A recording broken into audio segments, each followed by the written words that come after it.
warahmatullahi wabarakatuh. Perkenalkan, nama saya Etika Yulia Putri, NIM 2051010300008. Di sini saya sebagai pemateri pertama yang akan menjelaskan pengertian masa kodifikasi hadis.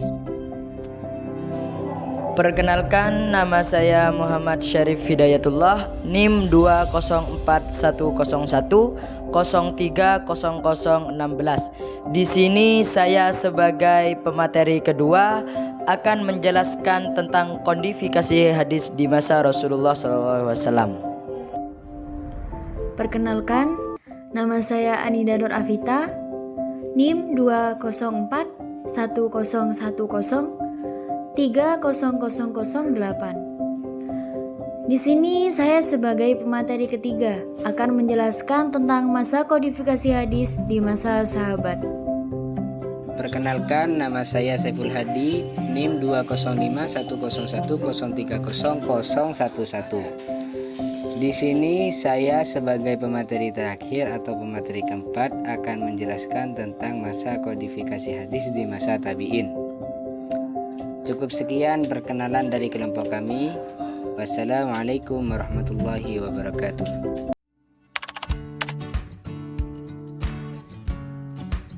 Assalamualaikum warahmatullahi wabarakatuh. Alhamdulillahirrahmanirrahim. Wassalatu wassalamu ala asrofil anbiya'i wal mursalin wa ala alihi washabihi ajma'in, amma ba'du. Baik, langsung saja. Di sini saya dan teman saya akan mempresentasikan masa kodifikasi hadis untuk memenuhi tugas UTS Studi Hadis dan Hadis Nabawi yang diampu oleh Bapak Mahruz Zainul Umam MPD. Baik, saya sebagai pemateri pertama akan menjelaskan pengertian kodifikasi hadis. Pengertian kodifikasi sendiri yaitu mengumpulkan, menghimpun, atau membukukan, yakni mengumpulkan dan menerbitnya. Adapun yang dimaksud dengan kodifikasi hadis adalah menghimpun catatan-catatan hadis Nabi dalam mushaf. Secara umum, dapat disimpulkan bahwa kodifikasi itu suatu proses di mana dilakukannya upaya penghimpunan, pembukuan, pengklasifikasian, pencatat, dan pemberian tanda terhadap suatu objek tertentu. Apabila yang menjadi objek penghimpunan, pengumpulan, dan pencatatan itu adalah hadis-hadis, maka disebutlah kodifikasi hadis. Secara sederhana, kodifikasi dapat diartikan sebagai usaha menghimpun, mengumpul, dan mencatat hadis-hadis Rasulullah SAW. Hadis juga mengalami proses panjang dalam pembukuannya. Proses pembukaan hadis sebenarnya terlambat sampai 100 tahun lebih dikarenakan 3 faktor, yaitu yang pertama, kebanyakan para sahabat tidak menulis. Yang kedua, kekuatan hafalan dan kecerdasan mereka sudah dapat diandalkan sehingga mereka tidak menulis hadis. Yang ketiga, semula adanya larangan dari Nabi untuk menulis hadis, seperti terdapat dalam Sahih Muslim. Hal itu karena dikhawatirkan sejumlah hadis akan bercampur dengan Al-Quran tidak mungkin lagi.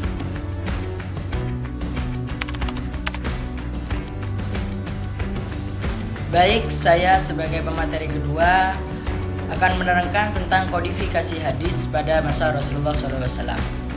Jadi hadis pada Rasulullah SAW memang belum ditulis sebagaimana Al-Quran, karena ada 2 faktor yang memungkinkan hadis itu belum ditulis secara umum. Faktor yang pertama, para sahabat dikala itu mengandalkan hafalan dan kecerdasan otaknya. Di samping itu, alat-alat tulis juga masih berkurang. Faktor yang nomor 2, adanya larangan menulis hadis Nabi. Abu Sa'id Al-Khudri berkata, Rasulullah SAW bersabda, "Janganlah kau menulis sesuatu dariku selain Al-Quran. Jika barang siapa yang menulis dariku, hendaklah ia menghapusnya." Hadis riwayat Muslim. Jadi cara Rasulullah SAW menyampaikan hadis kepada para sahabat itu tidak memandang tempat dimanapun dan kapanpun. Juga para sahabat selalu berkumpul apabila ingin belajar kepada Nabi Muhammad.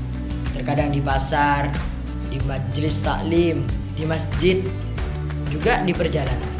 Jadi ucapan dan perilaku beliau selalu direkam dan dijadikan uswah suri tauladan yang baik bagi para sahabat dalam urusan agama maupun dunia.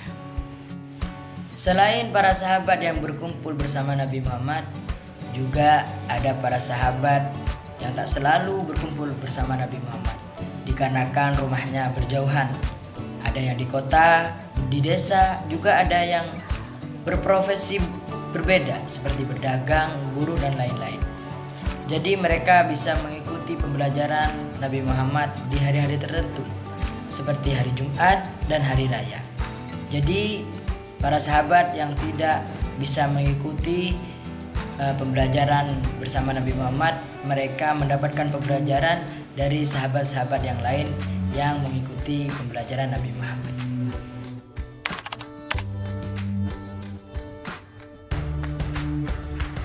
Baik, di sini saya sebagai pemateri ketiga yang akan menjelaskan tentang masa kodifikasi hadis di masa sahabat. Secara etimologis, kata sahabat berasal dari bentuk kata suhbah yang artinya persahabatan. Dan definisi dari para ahli hadis, pengertian sahabat sendiri mempunyai 3 pengertian. 1. Orang yang berjumpa dengan Nabi, beriman, dan wafat dalam keadaan agama Islam. Kedua, orang Islam yang pernah menemani Nabi atau melihat beliau. Ketiga, orang yang lama menemani Nabi, berjumpa berulang kali dalam rangka mengikuti dan mengambil pelajarannya beliau. Menurut A'jaj Al-Khatib, ada 5 indikasi. 5 indikasi tersebut adalah 1. Khobar mutawatir. Yang kedua, khobar masyhur atau mustafid. Yang ketiga, salah seorang sahabat. Yang keempat, khobar dari seseorang mengabarkan diri. Yang kelima, khobar dari seorang tabi'in. Baik, untuk selanjutnya penjelasan dari materi-materi yang tadi. Khobar mutawatir. Khobar mutawatir itu secara tegas dan yang mendapatkan jaminan surga adalah seperti sahabat-sahabat Nabi dan para khulafa Rasyidin. Di antaranya Abu Bakar As-Siddiq, Umar bin Khattab, Utsman bin Affan, Ali bin Abi Thalib beserta sahabat-sahabat Nabi. Yang kedua, khobar masyhur atau mustafid yang pernah berstatus di bawah naungan khobar mutawatir seperti Aksyah bin Muhson dan Daman bin Sa'labah. Yang ketiga, dari salah seorang sahabat memberikan khobar bahwa seorang berstatus sahabat seperti Hamamah ibnu Abu Hamamah al-Dausi yang meninggal di Asbahan karena sakit perut. Lalu Abu Musa al-Asy'ari memberikan kesaksian bahwa ia pernah mendengar dawuhnya Nabi. Yang keempat, dari seseorang yang mengabarkan diri sebagai sahabat setelah diakui keadilan dan sejamannya dengan Nabi. Baik, dan yang terakhir atau yang kelima, dari seorang tabi'in yang berkata bahwa seorang yang berstatus sahabat harus didasarkan pada diterimanya tazkiyah dari satu orang.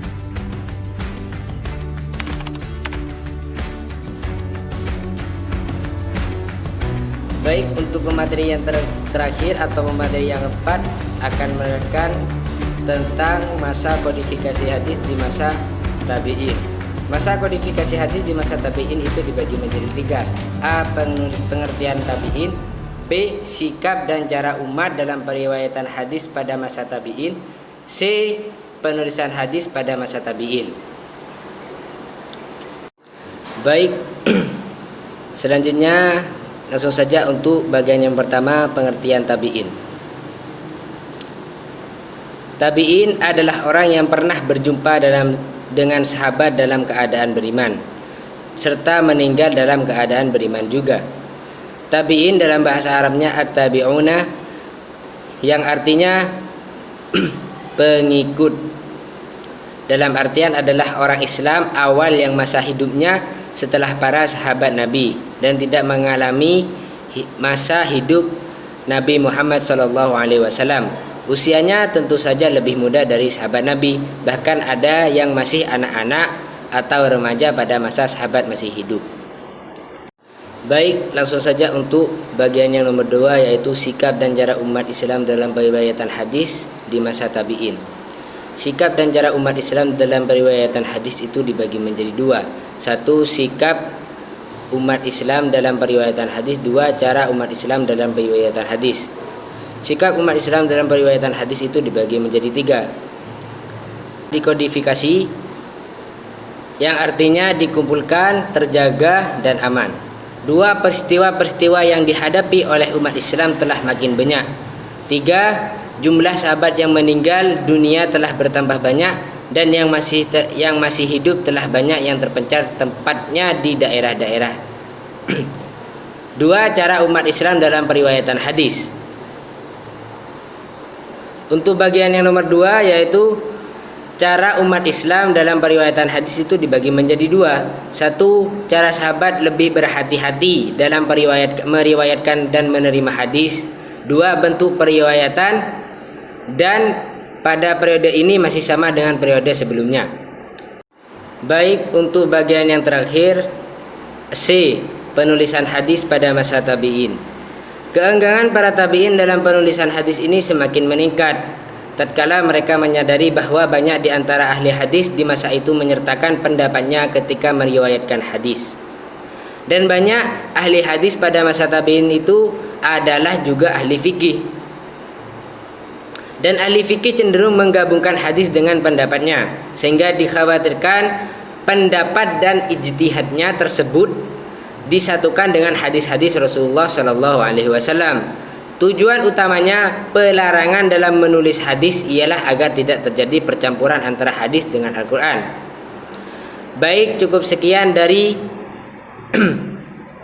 kelompok kami. Jika ada salah kata atau bahasa dalam pengertian masa kodifikasi hadis ini, mohon maaf yang sebanyak-banyaknya. Cukup sekian dari kelompok saya. Wassalamualaikum warahmatullahi wabarakatuh.